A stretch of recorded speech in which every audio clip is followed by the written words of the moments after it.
Hi guys, this is Mami Charing. Babalik po. Mami Charing. Mami Charing.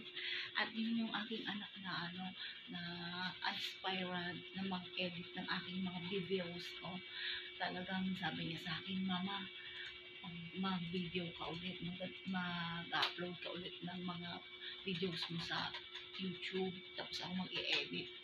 Talagang siya ay 10 years old guys.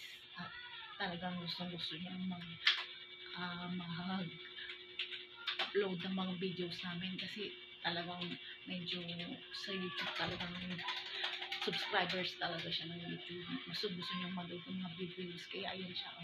Gusto niyang i-upload yung mga mukha namin. At ito yung aking bunso si Kelsey. Guys, talagang pinangalan ito ng aking asawa kay Kelsey sa Kapinpin Brothers.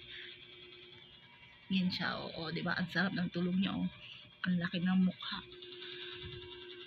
Sana guys, support nyo ako at mag-YouTube ulit ako. Thanks guys!